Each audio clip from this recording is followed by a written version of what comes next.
dulu, tapi Tapi saya lapar Bu. harus tetap semangat untuk belajar. Iya. Tapi belum makan ya? Belum. Kenapa belum, Mbak? Anak uangnya habis. Iya. Dikasih Sama mama tuh. Sebelum memulai pembelajaran pada siang hari ini, alangkah baiknya kita berdoa terlebih dahulu. Untuk Mbak Wildan dipersiapkan ya. Untuk teman-teman, mari kita berdoa terlebih dahulu. Doa dipersiapkan.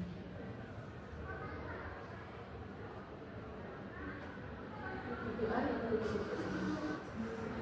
Terima kasih Mbak Wildan. Apakah ada yang tidak masuk anak-anak? Ada Bu. Wush, siapa? Putri. Sampai. Ya, yang dari Sudah kemarin. ngirim surat.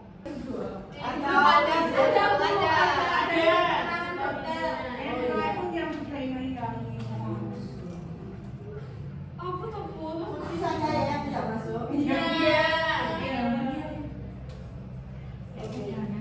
Pada siang hari ini kita akan mempelajari materi pasar.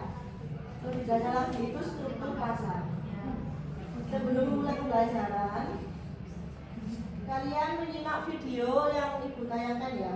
Ya Bu. Ya Bu. Oke Bu. Baik. ACC. Sampai korek.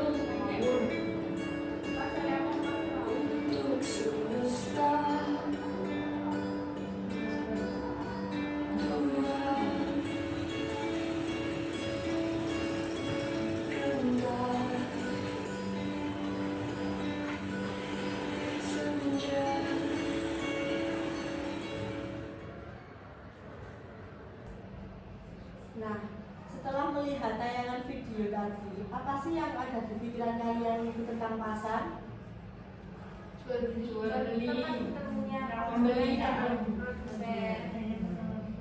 Nah, jadi itu ya, pasar bukan hanya tempat melainkan juga penjual dan pembeli berinteraksi. Nah, di balik setiap transaksi ada struktur yang menentukan bagaimana pasar itu bekerja melalui dari 4 struktur yang akan saya jelaskan.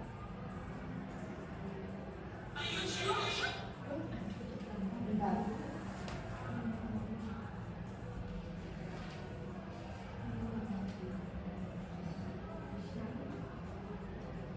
Nah, jadi itu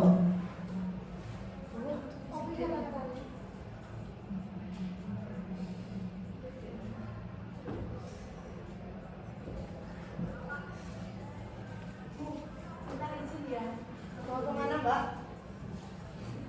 Oh iya, sendiri ya Mbak, nggak usah sama temannya ya. Iya.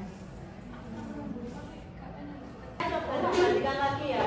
Dan sesuai dengan kesepakatan kita di awal pembelajaran dulu, untuk barang-barang yang tidak berguna dan selain mata pelajaran kita harus disimpan ya, sama HP juga. Ya Bu.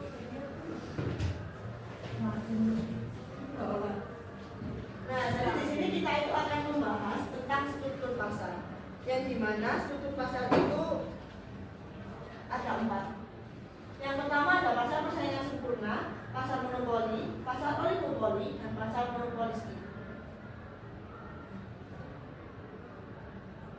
Yang pertama yaitu ada pasar persaingan sempurna, yang dimana pasar terdapat banyak penjual dan pembeli bertransaksi dengan barang yang seragam atau homogen, tanpa ada satu pihak yang dapat mempengaruhi harga.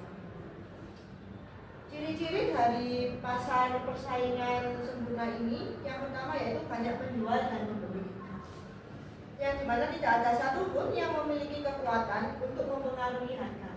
Yang kedua, barangnya homogen. semua produk identik tanpa perbedaan identitas. Selanjutnya yaitu informasi yang sempurna, yang dimana penjual dan pembeli memiliki akses sama dengan info pasar, jadi harganya itu sama. Yang keempat, tidak ada hambatan masuk atau keluar pasar, nanti penjual dan pembeli bebas keluar masuk pasar. Yang kelima, harga ditentukan oleh pasar. Penjual hanya mengikuti harga yang dibentuk mekanisme dari pasar tersebut. Selanjutnya yaitu contoh dari pasar persaingan sempurna, yaitu pasar hasil pertanian, pasar sayur dan pasar beras.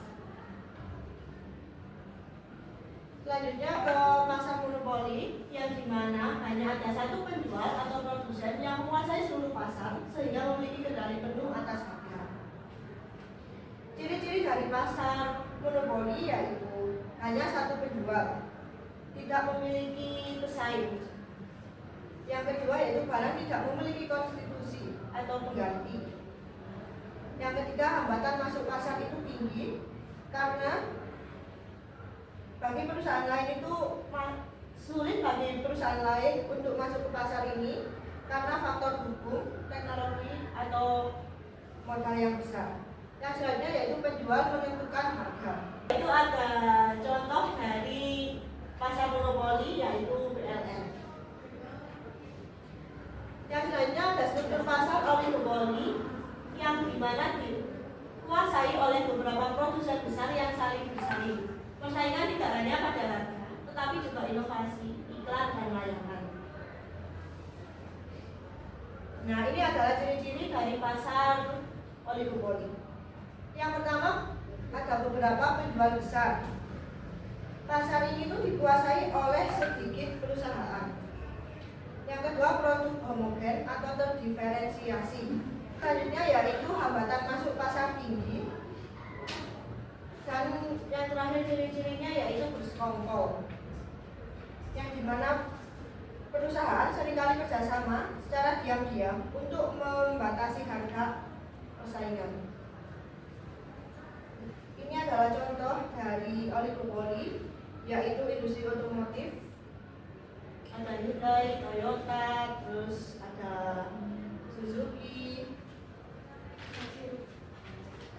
Ya itu masuk Mitsubishi ya Pak. Yang terakhir ada struktur pasar monopolistik, yang dimana pasar dengan banyak penjual tetapi masih menawarkan produk yang berbeda melalui diferensiasi seperti merek, kualitas atau fitur tambahan. Ciri-ciri dari pasar monopolistik yaitu banyak penjual dan pembeli, diferensiasi produk, pengaruh terbatas terhadap harga, dan kemudahan masuk dan keluar pasar. Nah, contoh dari pasar monopolistik yaitu restoran cepat saji yang biasanya sering kita jumpai, ada McD, ada KFC, Burger King. Itu adalah materi kita pada siang hari ini. Apakah dari kalian ada yang ingin ditanyakan? Belum. Udah kan materi kita pada siang hari ini? Kalian membahas apa ya, Mbak Ubud? Diskusi Kok ngomong aja itu lagi bahas apa ya?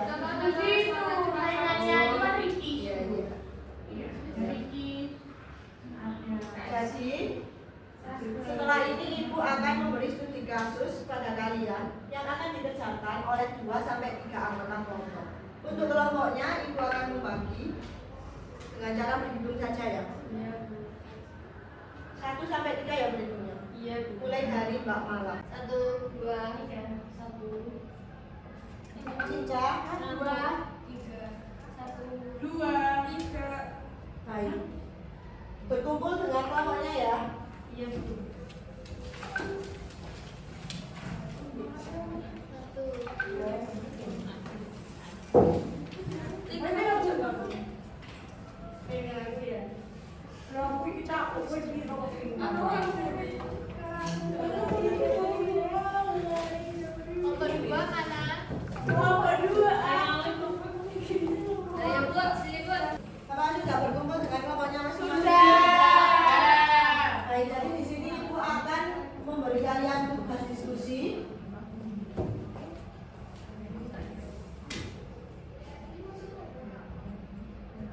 Nah, di sini ada 4 studi kasus yang akan kalian kerjakan. Satu kelompok, satu studi kasus ya. Iya, Bu. Soalnya ini. Kelompok satu studi kasus. Iya.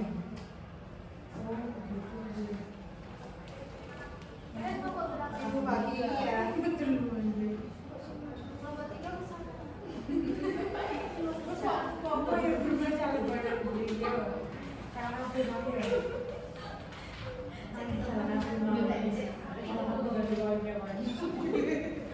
Geser sini, Mbak Cica. Geser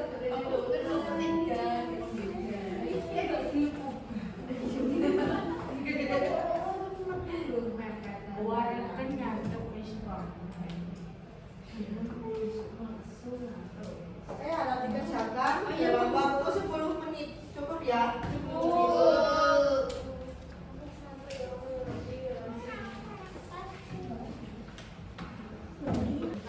Ini bahas apa ya kalau rame banget? Ini kelompoknya mana? Ini Bu. Ya Allah Bu. 3 orang kan? Iya.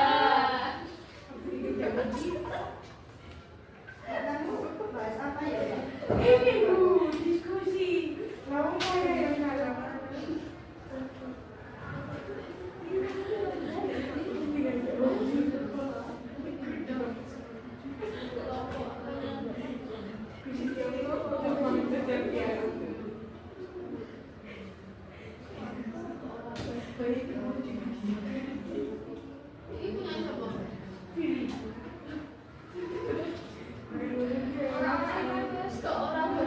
Jadi ini nanti setiap perwakilan kelompok kalian maju ke depan untuk mempresentasikan hasil diskusi kalian. Ya, Bu. Sudah selesai kan? Sudah. Ayo maju. Kelompok 3 yang maju. Iya. Kelompok 3.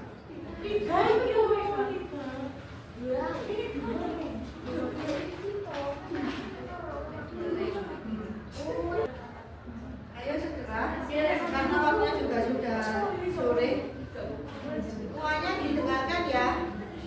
Assalamualaikum warahmatullahi wabarakatuh. Waalaikumsalam warahmatullahi wabarakatuh. Di sini saya akan mempresentasikan hasil diskusi dari kelompok saya, kelompok 3.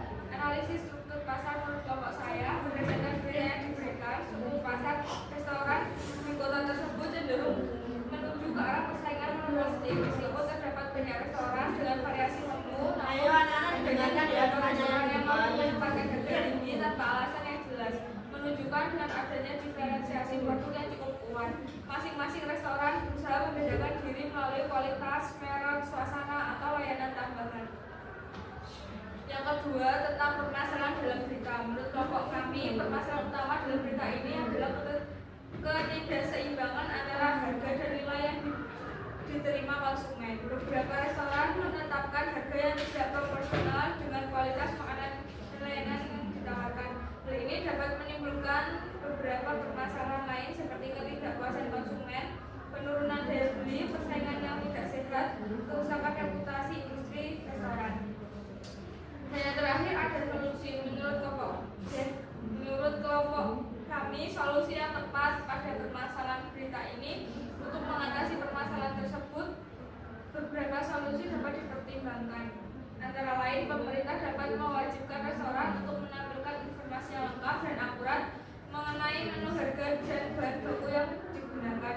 Yang kedua, pemerintah perlu memperkuat perlindungan konsumen, misalnya dengan menyediakan mekanisme pengaduan dan sanksi bagi restoran yang melanggar aturan. Yang ketiga, pemerintah dapat memberikan insentif bagi restoran yang menawarkan harga yang wajar dan kualitas yang baik. Yang keempat, menurut kelompok kami, masyarakat perlu diberikan edukasi mengenai hak-hak konsumen dan cara memilih restoran yang tepat. Yang kelima, pemerintah dapat mempertimbangkan untuk membuat regulasi yang lebih ketat terkait penetapan harga, terutama untuk produk yang dianggap sebagai kebutuhan pokok. Yang terakhir, asosiasi restoran dapat berperan aktif dalam menjaga etika bisnis dan menjaga kualitas layanan di industri restoran.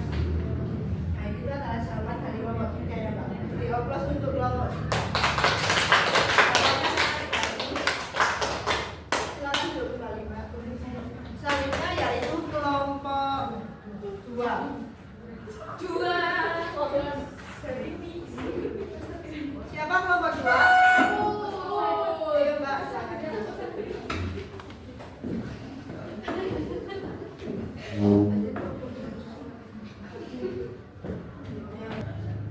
Ayo Mbak. Baik, saya akan mempresentasikan hasil diskusi dari kelompok 2. Yang pertama, analisis struktur pasar. Struktur pasar yang paling sesuai untuk menggambarkan situasi petani yang mengalami penurunan harga sayuran akibat panen menimpa adalah persaingan sempurna. 2. Permasalahan dalam berita. Permasalahan utama dalam berita ini adalah fluktuasi harga yang sangat tinggi pada komoditas pertanian, khususnya sayuran. 3. Solusi yang tepat untuk mengatasi permasalahan tersebut. Diperlukan berbagai solusi yang bersifat komprehensif, antara lain 1. Petani didorong untuk menanam berbagai jenis tanaman, baik tanaman pangan maupun tanaman hortikultura, sehingga tidak terlalu bergantung pada satu jenis komoditas. Kedua, petani dapat meningkatkan nilai tambah produk pertaniannya melalui pengolahan, pengemasan, dan pemasaran yang lebih baik. Ketiga, pembentukan kelompok tani. Keempat, pengembangan infrastruktur pasca panen. Keempat, Dengarkan yang di depan ya. asuransi pertanian. Kelima, stabilitas harga. Keenam, peningkatan akses terhadap informasi pasar. Sekian dari kelompok kami. Beri aplaus untuk kelompok 2. Terima kasih bersama sama. Nah itulah, itu terakhir adalah zaman dari hasil diskusi kalian. Saya rasa sudah cukup paham dengan ini ya, dengan materi struktur pasar. Selanjutnya yaitu ada tugas individu.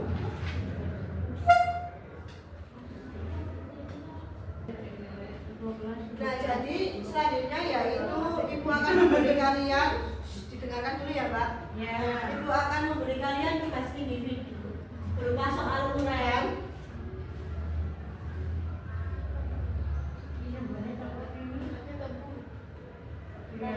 Berupa soal uraian, hanya kelas saja, dikerjakan langsung, ditulis di kertas. Iya. Mencoba itu ya, saya dikte langsung dijawab. Berarti langsung jawabannya ya. Langsung jawabannya. Benar. Sudah siap? Iya, Bu. Siap. Soal yang pertama, jelaskan perbedaan antara pasar persaingan sempurna dan pasar monopoli. Berikan contoh masing-masing jenis pasar tersebut dalam kehidupan nyata. Saya kasih waktu 1 menit.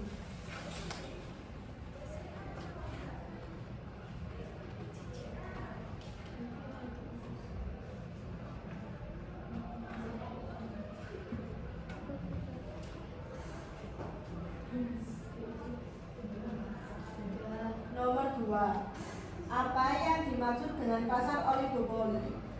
Berikan contohnya. Waktunya 1 menit juga ya.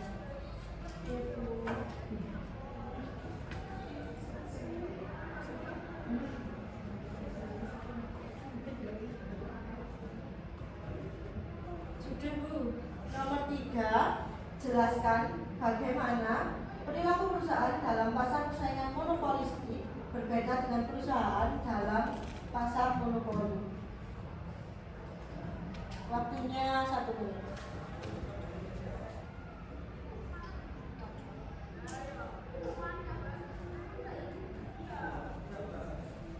Nomor 4, jelaskan pentingnya memahami struktur pasar bagi konsumen dan produsen. Waktunya 1 menit.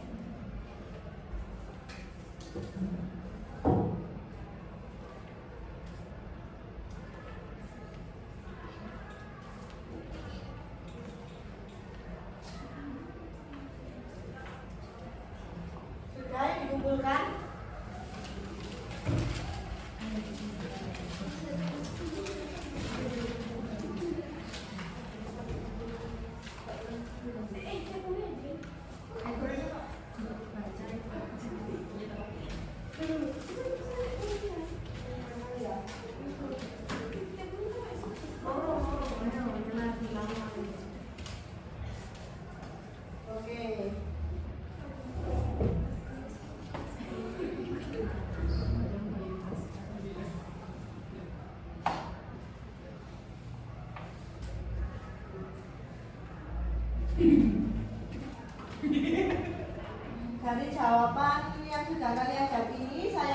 kalian sudah paham terkait materi struktur pasar ya?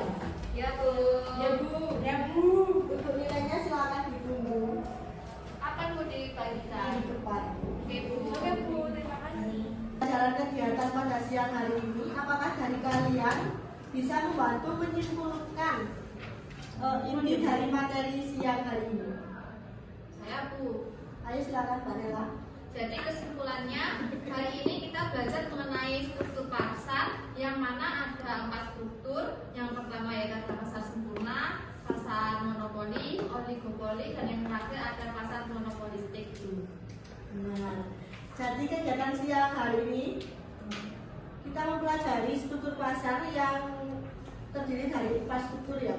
Iya. Yang pertama ada persaingan sempurna, oligopoli, monopoli, dan monopolistik. Ya. Terima kasih Mbak Nela. Sama.